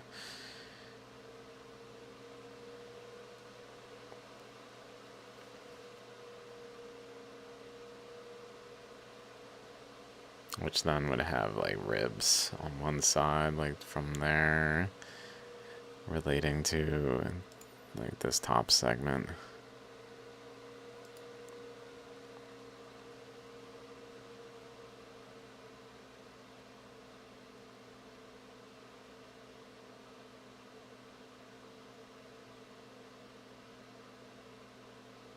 Whoa.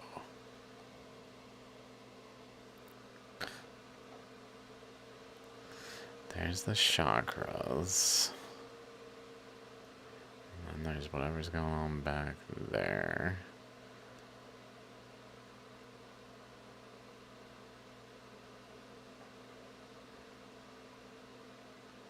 Very porous.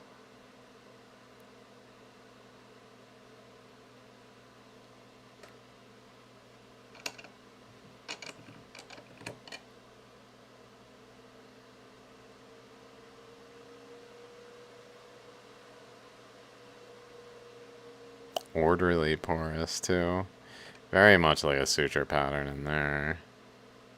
That looks like a suture pattern. Just all of it sutured together.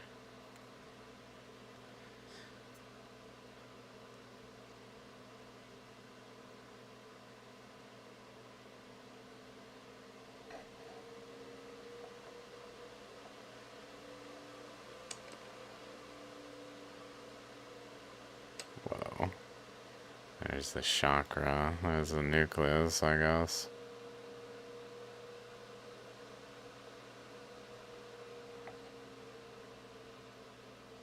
Too dark to do that. Okay.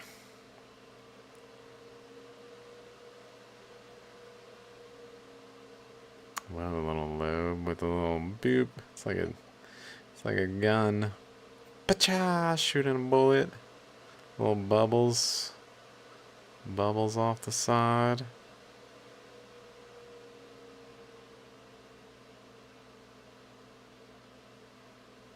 I don't know if that's why that white thing was there. It just kind of looked like it might have been related to why the other thing was there.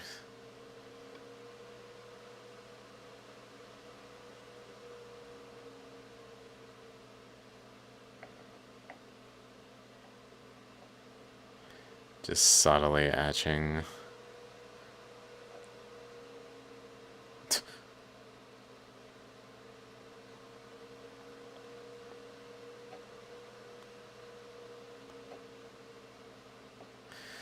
And then it seems to have tried to like continue this across and instead essentially ran into, my guess is the top of the rock, like the structure of the rock. Didn't really have space for an ammonite's eddy to form here.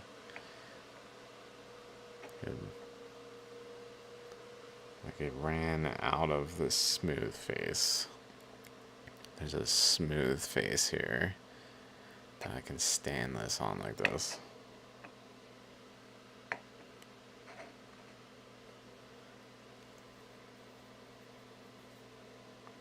With the ammonite facing down because it's literally smooth.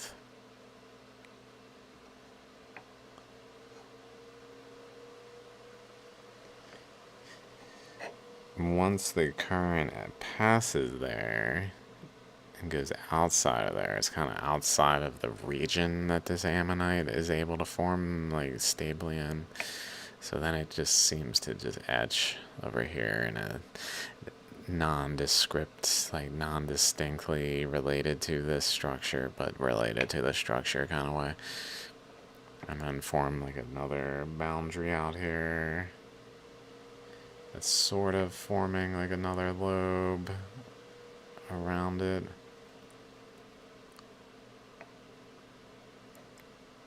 Again, over here, another boundary, but very, like, weird.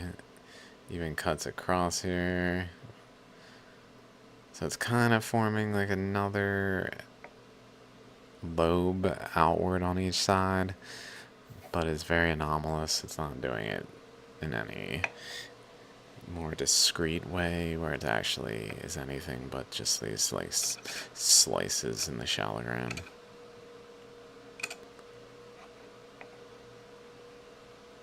You can see the current wrapping right there. That's incredible. That's absolutely incredible. It's going over this way. And then as this thing wraps around, so did the striations.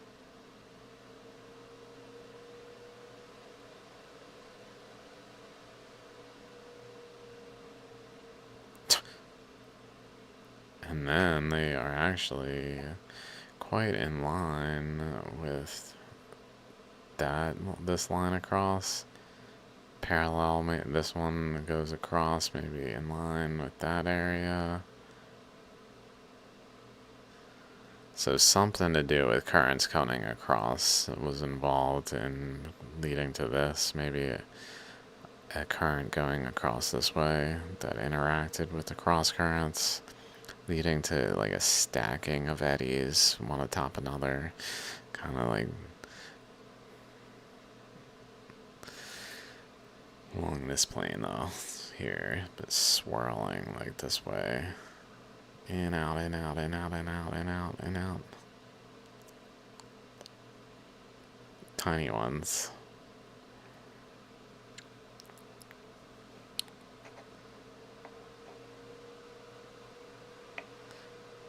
Forming also against this boundary, I guess. Some other current here. I don't know where that's from.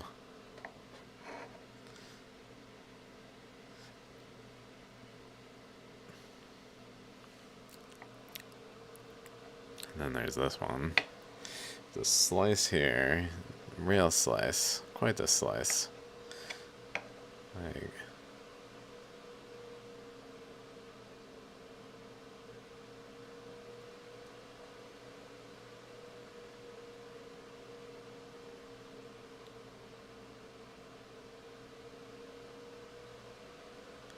And then now slice up there. Kind of parallel. And then this slice here. And then the ammonite, so it must be related to the ammonite. But due to the shape and size of the rock, just not doing it very well. And then that would suggest even back here, this one.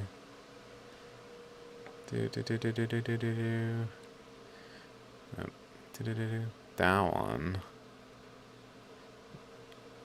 which kind of points back all the way around to the ammonite. That would suggest this eddy again was basically forming like a top, kind of like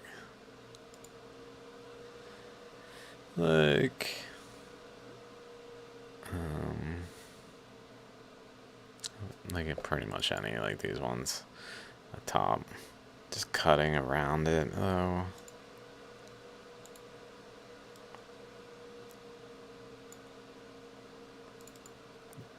Like cutting this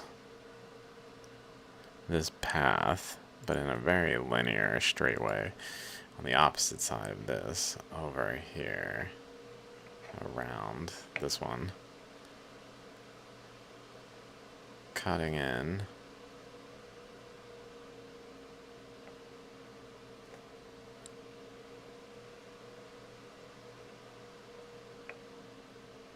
As well as branching off.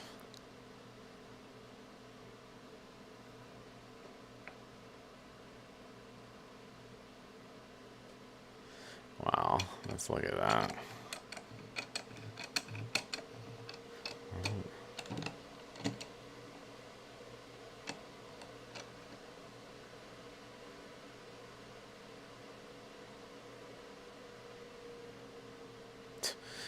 the abruptness of these.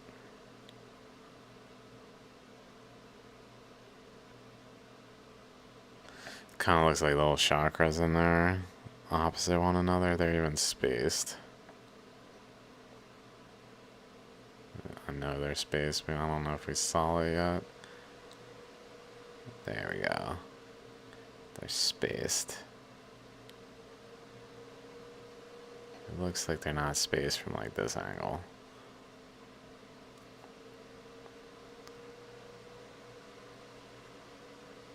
There you go. Little chakras that would almost like an eddy was forming right at the end, and then it just sprayed off of that eddy down here.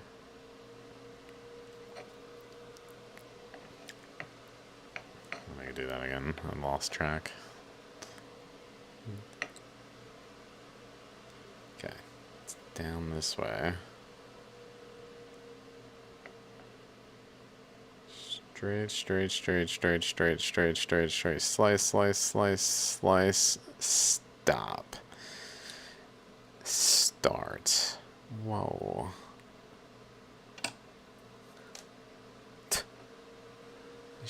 These are so out of this world.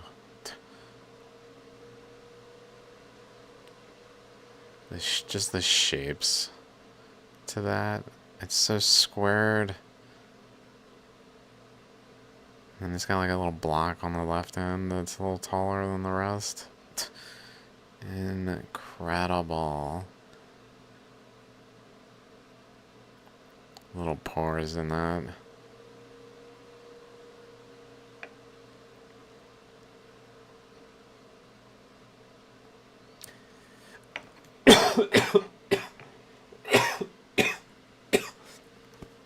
Okay, dudes. Oh, damn. I just swallowed the wrong way. I'm gonna go, though. Thanks for hanging out. Hope that was interesting. I'll be back sometime soon. I still gotta finish my reaction videos to the Terrence Howard, Eric Weinstein episode of Joe Rogan that just happened. The Spotify was kind enough to permit me. These were blocked. These were blocked. No longer blocked because Spotify actually approved them. Thanks, guys. Many thanks. I gotta do the fourth part, the last hour. But anyway, I'll see you guys later. Thanks for hanging.